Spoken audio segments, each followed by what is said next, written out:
गरीब राज कचौड़ी वाली।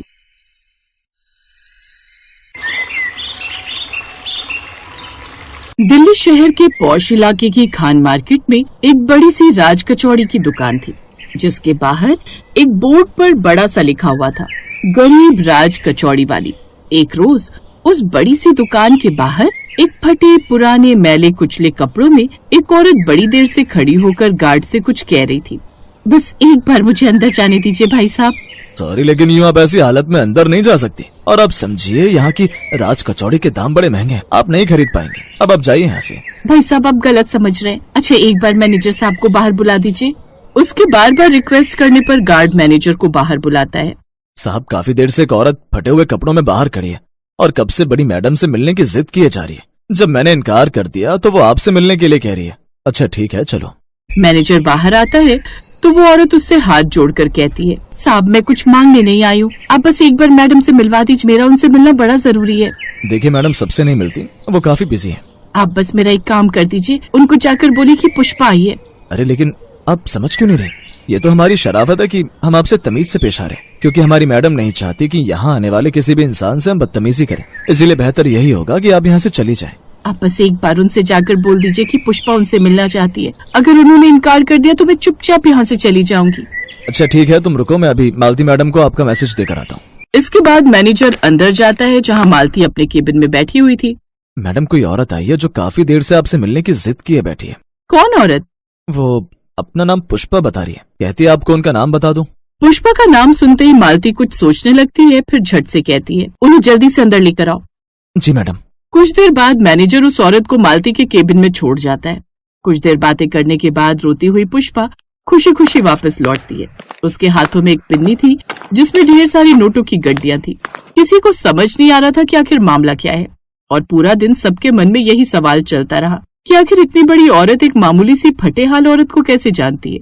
मालती का एक कुक जिसका नाम संजय था, उससे इंतजार नहीं हुआ और आखिरकार उसने उससे पूछ ही लिया। मैडम, अगर आपको बुरा न लगे तो क्या मैं एक बात पूछूं?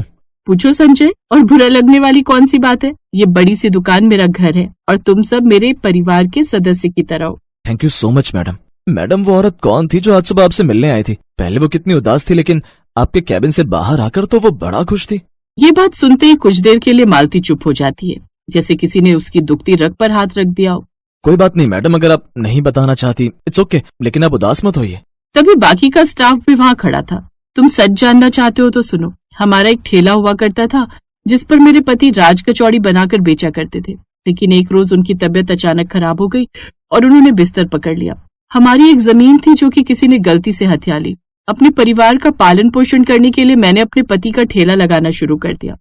लाजपत नगर के जिस एरिया में मैं ठेला लगाने गई तो वहाँ उस औरत यानी कि पुष्पा महाजन की एक बहुत बड़ी दुकान हुआ करती थी, राज कचौड़ी की, जो कि उस वक्त काफी फेमस हुआ करती थी। पुष्पा महाजन की यहाँ की कचौड़ी जो कोई भी एक बार खाएगा वो मेरे यहाँ बार बार आएगा। अरे पुष्पा बहन, तुम्हारे यहाँ की राज कचौड़ी का तो दूर दूर तक कोई मुकाबला नहीं। मैं तो हर रोज जमुना पार से साइकिल लेकर तुम्हारे यहाँ की राज कचौड़ी खाने आता हूँ। अच्छा ठीक है, चल अब लाइन में लग जा, सुबह सुबह भेजा ना खा। ये सुनकर वहाँ खड़े लाइन में लगे सभी लोग हंसने लगते हैं। तभी एक गरीब ठेले वाली डरी सहमी सी वहाँ पर ठेला लेकर आती और अपनी राज कचौड़ी का ठेला उसकी थोड़ी दूरी पर लगा लेती है और आवाज देकर लोगों को बुलाने लगती है, आइए आइए, सस्ती राज कचौड़ी खाइए, आइए। उधर लाइन में लगे लोग अभी भी पुष्पा के यहाँ इंतजार में खड़े थे। हैं? ये कौन बकरी है जो लगातार यहाँ पर मिमियाई जा रही है? ए हरिया, पता तो करिए छम्मक छल्लो कहाँ से आई है? जी मैडम। हरिया मालती के पास जाता है। कहाँ से आई है तू ये ठेला लेकर? ठेले से थोड़ी दूरी पर लगा। जी वो मैं नेहरू नगर में रहती हूँ, घर में पति बीमार है, इसलिए मुझे ये सब काम करना पड़ रहा है। ठीक है, लेकिन तेरा ये ठेला ज्यादा वक्त हमारी मालकिन की दुकान के आगे टिकने नहीं वाला। जानती नहीं है उनकी सबसे फेमस दुकान है यहाँ पर। वो गुस्से में वहाँ से चला जाता है और पुष्पा को जाकर सारी बात बताता है। अरे 2-4 दिन का शौक है इस मैना का, जब काम नहीं चलेगा तो अपने आप ठेला बंद करके चली जाएगी। पुष्पा को अपने काम पर बड़ा घमंड था। उसका काम जैसे जैसे बढ़ता जा रहा था उसमें घमंड भी बढ़ते जा रहा था। एक रोज एक भिखारी उसकी दुकान में आता है। बहुत भूख लगी है, कुछ दे दे माई। सुबह सुबह दुकान खुली नहीं कि भिखारी आकर टपक पड़े। चल जाए यहाँ से उस सामने वाली के ठेले पर। वैसे भी सारा दिन यहाँ मक्खियाँ ही मारती है, इसी बहाने कोई तो उसकी राज कचौड़ी खाएगा। इसके बाद वो भिखारी मालती के ठेले पर जाता है और मालती उसे अपने हाथों से मुफ्त में राज कचौड़ी बनाकर खिलाती है, जो कि उसे बड़ी ही स्वाद लगती है। उसे खाते ही वो खुशी से नाचने लगा। वाह क्या स्वाद है, लाजवाब। अरे भाइयों, तुम सब उसके यहाँ क्या कर रहे हो? अरे एक बार यहाँ इस गरीब की राज कचौड़ी खाकर तो देखो। मैं दावे से कह सकता हूँ ऐसी बेमिसाल कचौड़ी तुमने आज तक नहीं खाई होगी। पुष्पा के यहाँ लाइन में लगे काफी देर तक खड़े खड़े ग्राहक भी परेशान होने लगे थे, तो उनमें से एक ग्राहक परेशान होकर मालती के ठेले पर चला जाता है। बहन, तुम ही मेरे लिए राज कचौड़ी बना दो। सुबह से भूखा हूँ और कुछ देर लाइन में लगा रहा तो ऐसा ना हो कि कहीं मैं यहीं चक्कर खाकर न गिर जाऊँ। आप बस थोड़ी देर रुकिए, मैं अभी बनाकर दे देती हूँ। मालती उसे जल्दी से एक प्लेट लगाकर दे देती है, जिसे खाते ही वो खुश हो जाता है।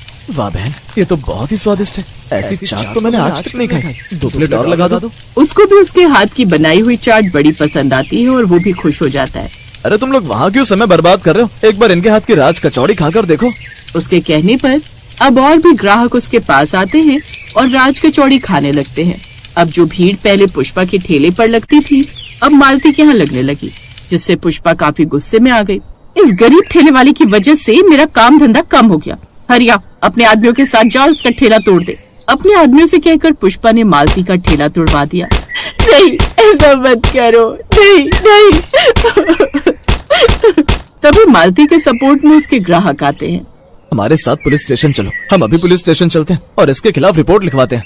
नहीं नहीं, उसने जो मेरे साथ किया उसकी सजा उसे परमात्मा देगा। इसके बाद मालती ने एक नया ठेला लिया और उस पर अपना काम शुरू किया। उसके ग्राहक उसके साथ थे, इसलिए उसे किसी बात की चिंता नहीं थी। अब वो दिन पर दिन अच्छी कमाई करने लगी और पुष्पा के ग्राहक काफी कम हो गए। फिर एक रोज बाहर मौसम खराब था कि तभी अचानक पुष्पा की दुकान में शॉर्ट सर्किट हो गया और उसकी सारी दुकान जलकर खाक हो गई। अब पुष्पा को उसके कर्मों का फल मिल गया। बस उस रोज के बाद पुष्पा की माली हालत काफी खराब हो गई और वो दर दर भटकने लगी। आज उसके बच्चे की तबीयत खराब थी, इसलिए उसको पैसों की जरूरत थी, तो मैंने उसकी मदद कर दी। ईमानदारी, मेहनत और सच्चे स्वाद की कद्र हर कोई करता है, चाहे ठेला हो या होटल। इंसान का साफ दिल और नियत उसे जीवन में सफल जरूर बनाती है। इंसान का साफ दिल और नियत उसे जीवन में सफल जरूर बनाती है।